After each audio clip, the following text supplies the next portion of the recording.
वो आज गांव-गांव चला गया है और हम आपको भरोसा दिलाने आए हैं। आपको इस बात का भरोसा दिलाते हैं कि आपके आंदोलन के साथ समाजवादी पार्टी पूरी ईमानदारी के साथ खड़ी है। अगर आप लड़ रहे हैं तो आपके साथ समाजवादी पार्टी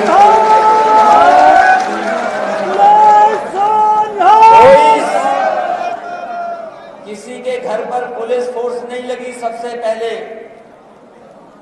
जिस समय आंदोलन शुरू हुआ था 26 जनवरी का, उससे पहले का समाजवादी पार्टी के लोग बाहर निकले थे, पुलिस ने हम लोग को गिरफ्तार कर लिया, घर पे पुलिस लगा दी, नहीं जाने दिया आंदोलन में। हाल में जो घटना हुई हमें याद दिलाती है कि किस तरीके से अंग्रेजों ने अन्याय किया था। हमें याद दिलाती है इस बात की कि अंग्रेजों ने क्या जुल्म किए थे। आज भारतीय जनता पार्टी की सरकार उन अंग्रेजों के जुल्मों से भी आगे निकल गई। किसी ने गाड़ी से नहीं कुचला होगा, लेकिन भारतीय जनता पार्टी के गृह राज्य मंत्री, उनके बेटे का अहंकार देखिए। गृह राज्य मंत्री टेनी, उनका अहंकार देखिए। वो आवाज दबाने के लिए पहले धमकी देते हैं, पहले कहते हैं कि अगर कोई इस तरह का करेगा तो उसे सबक सिखा दिया जाएगा। लोकतंत्र में इस तरह की भाषा का इस्तेमाल करने के लिए कोई जगह नहीं है।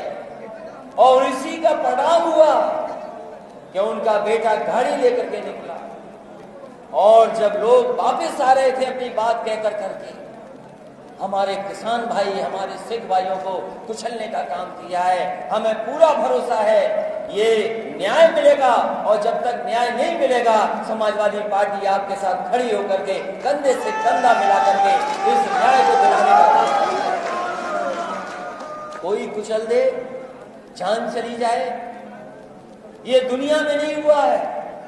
और उसके साथ जो पेट भरता है हमारा आपका, किसान भाइयों की मेहनत से, उनके परिश्रम से लोगों का पेट भरा जा रहा है। लोगों का पेट तब भरता है जब किसान अपना खून पसीना लगा करके अपनी मिट्टी में दिन रात काट करके खेती करता है, अनाज पैदा करता है। तब इस देश के तमाम लोगों का पेट भरता है। और यही किसान है जो मेहनत कर करके हमें कपड़े देने का काम करता है। जो किसान हमारा पेट भरता है, पहनने को कपड़े देता है, उसको अपमानित करने का काम सरकार कर रही है। और किस तरीके से अपमानित कर रही है? कभी उन्हें मवाली कहा जाता है, कभी कहा जाता है कि किसान आतंकवादी हैं। तो मैंने उस समय कहा था कि अगर तुम्हें ये किसान आतंकवादी लगते हैं तो किसान का पैदा किया हुआ अनाज भारतीय जनता पार्टी के लोग क्यों खाते हैं? जो अनाज पैदा करता है किसान, अगर किसान आतंकवादी है तो भारतीय जनता पार्टी को इनका अनाज नहीं खाना चाहिए। क्यों अनाज खाते हो? ऐसा अपमान और इस तरह के मुकदमे दर्ज होना। एक बार पोस्टमार्टम हो गया, नहीं भरोसा हुआ, दोबारा पोस्टमार्टम करना पड़ा। यही भारतीय जनता पार्टी की सरकार जो कहती है कि हम $5 ट्रिलियन की इकोनॉमी बना देंगे, $5 ट्रिलियन। और हमारे उत्तर प्रदेश के मुख्यमंत्री कहते हैं $1 ट्रिलियन की इकोनॉमी बना देंगे। अर्थव्यवस्था का दावा कर रहे हैं $5 ट्रिलियन इकोनॉमी, $1 ट्रिलियन इकोनॉमी। जब हमारा किसान अगर मर जाए, उसकी जान ले ले भारतीय जनता पार्टी के लोग, तो उसकी मदद के लिए 2 करोड़ रुपए नहीं निकल रहे हैं। समाजवादी पार्टी का मानना है कि उन्हें 2 करोड़ रुपए देकर के मदद करने का काम करना चाहिए। और अभी तक गिरफ्तार नहीं हुए। कहां का न्याय है ये बताओ? न्याय और कानून ये कहता है कि जिसने जुल्म किया उसके खिलाफ कार्रवाई हो। FIR दर्ज नहीं कर रहे हैं लोग, बड़ी मजबूरी में उन्हें FIR दर्ज करना पड़ा। किसान जब एकजुट हो गया तो उन्हें FIR दर्ज करनी पड़ी। कहते हैं कि 1 महीने में गिरफ्तार हो जाएंगे, अभी तक गिरफ्तारी नहीं हुई है। जब हम और आप लोग इकट्ठे यहाँ मैदान में हैं, यहाँ पर गुरुद्वारे में इकट्ठे हैं, अभी तक गिरफ्तारी नहीं हुई। मंत्री जो कानून को लागू करने वाले हैं, उनके खिलाफ कार्रवाई नहीं हुई है। हमें किसी को भरोसा नहीं कि भारतीय जनता पार्टी की सरकार में कोई कार्रवाई हो सकती है। ये पहला उत्तर प्रदेश है जिसमें पुलिस का आईपीएस फरार है। कहीं आईपीएस फरार नहीं होगा, आईपीएस फरार है यूपी में, पुलिस अभी ढूंढ नहीं पाई है। लखीमपुर की तो घटना हमारे आपके सामने, आंखों के सामने है। लेकिन सोचो गोरखपुर में क्या हुआ। एक व्यापारी घूमने गया था गोरखपुर, वहां के काम को देखने गया, कारोबार के सिलसिले में गया। पुलिस आई कमरे में, इतना मारा कि उस व्यापारी की जान चली गई। 6 पुलिस वाले जिन पर एफआईआर दर्ज हुई, आज तक गिरफ्तार नहीं हुए पुलिस वाले। और हमें तो ये लगता है भारतीय जनता पार्टी की पुलिस ने ही पुलिस को फरार किया हुआ है, वरना ऐसे अधिकारी नहीं है जो उन्हें गिरफ्तार न कर सके। आईपीएस गिरफ्तार हो उत्तर प्रदेश में, वो फरार है। 6 पुलिस के लोग जिन्होंने एक व्यापारी को मारा, वो फरार है। और सोचो हमारे सिख भाइयों के, किसान भाइयों के गाड़ी पे चढ़ाने वाले सब फरार हैं। अभी तक सरकार ने गिरफ्तारी नहीं की है। और मंत्री जो गृह मंत्री हैं, जब वो कानून व्यवस्था के वो ही मालिक हैं, तो उनके बेटे को कौन गिरफ्तार कर सकता है? इसलिए इस सरकार को हटाना जरूरी है, हटाना जरूरी है सरकार को, क्योंकि सरकार की सबसे बड़ी जिम्मेदारी है कि हमारा किसान खुशहाल हो, क्योंकि किसान ही हमारी अर्थव्यवस्था को बचाता है। धान खड़ा है खेतों में, डीएपी महंगी कर दी, सब कुछ महंगा कर दिया, खाद महंगी कर दी। बताओ धान आपने मेहनत से पैदा किया, क्या कीमत मिल रही है आपको बाजार में? धान का क्या तय किया था मूल्य? अब तो 1000 रुपया मिल रहा है। 1900 1950। और जो सरकार कहती है कि 1900 रुपया के ज्यादा मिलना है, और अभी मिल कितना रहा है किसानों को धान का? 1000। और अगर ये तीनों कानून लागू हो गए तो कोई बड़े उद्योगपति आएंगे, हो सकता 500 रुपया भी ना दें आपको। ये जो बड़े बड़े सेठ लोग हैं, उद्योगपति हैं, उनके लिए कानून बने हैं, हमारे आपके लिए कानून नहीं बने हैं। जब सरकार नहीं दे रही है, जो लागत है उसकी भी कीमत नहीं निकल रही। बताओ डीजल महंगा हो गया, बीजेपी को पता ही नहीं। पेट्रोल महंगा हो गया, बीजेपी को पता ही नहीं। खाद महंगी हो गई, बोरी में चोरी हो गई, वो भी नहीं पता। डीएपी महंगी, वो नहीं पता। आज हर चीज महंगी हो गई, ये बीजेपी को नहीं पता। तो बताओ ऐसी सरकार कैसे सरकार में रहेगी जिसे कोई जानकारी गरीबों की नहीं है? इसलिए हमारी आपकी जिम्मेदारी बनती है तो जो किसान के खिलाफ हो सरकार, जो सरकार न्याय न दे सके, जो सरकार धर्म में झगड़ा कराती हो, जो सरकार जातियों में झगड़ा कराती हो, इस देश की आजादी में, इस देश की खुशहाली में, इस देश की अर्थव्यवस्था को आगे बढ़ाने में किसानों का बहुत बड़ा योगदान है। और अगर आजादी की लड़ाई को हम देखें तो हमारे सिख भाइयों का कोई मुकाबला नहीं। सिख भाइयों ने अपनी जान पर कुर्बानी दे करके हमारे देश को आजाद कर दिया। उनके ऊपर कोई परेशानी आई होगी, कोई संकट आया होगा, उन्होंने भारत देश को मजबूत बनाने का काम किया।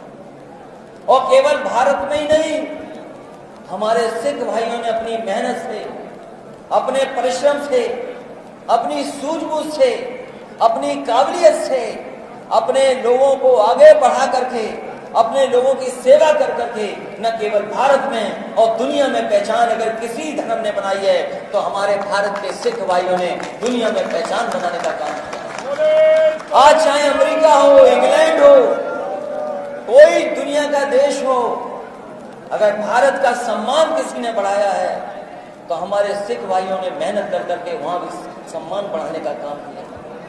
इसलिए हम सिख भाइयों को भरोसा दिला के जाते हैं कि चाहे नेताजी रहे हो समाजवादी पार्टी, जिस समय सरकार बनी थी उत्तर प्रदेश में समाजवादी पार्टी के नेताजी मुख्यमंत्री थे, आप ही के लोग बीच में गए थे, मिलकर के आए थे कि टाडा जैसा कानून खत्म होना चाहिए।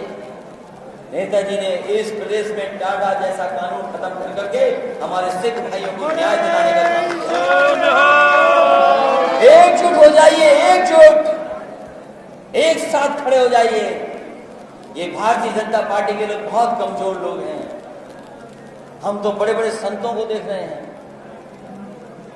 ये पूजनीय संत यहां जो दिखाई दे रहे हैं, एक जो गद्दी पे बैठ गए वो योगी नहीं है। जो गद्दी पे बैठे वो योगी नहीं है।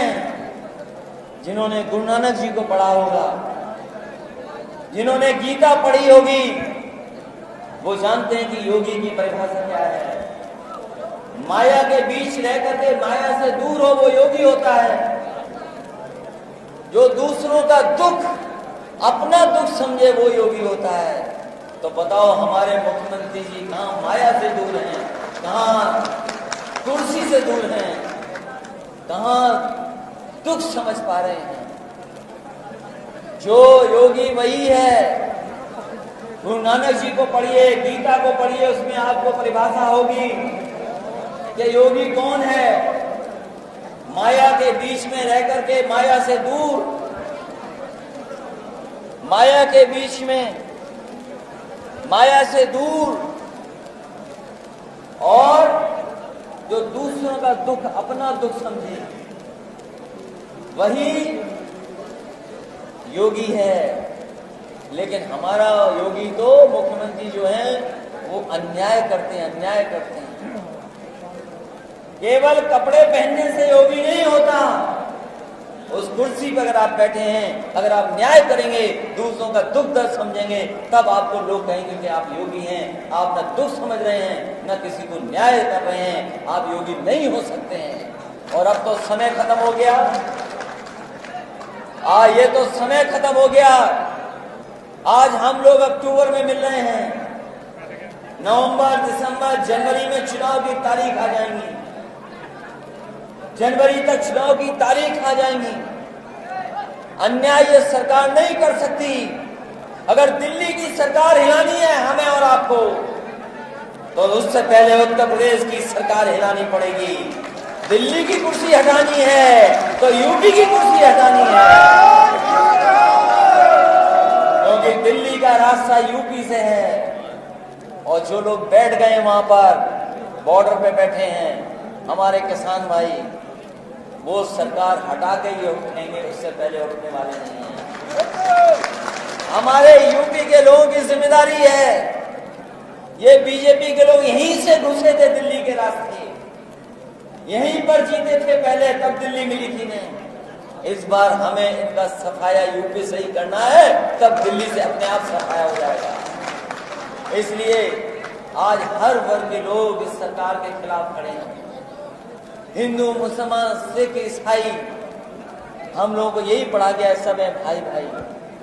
हमें आपको यही पढ़ाया गया कि जितने भी धर्म है उनका सबका रास्ता एक है, सबका रास्ता एक है, प्रेम का रास्ता है, न्याय का रास्ता है, शांति का रास्ता है। यही हमें सिखाया गया। हमें यही सिखाया गया है कि हमें संविधान पर भरोसा रखना है, और संविधान के तहत हमें कानून पर भरोसा करना है।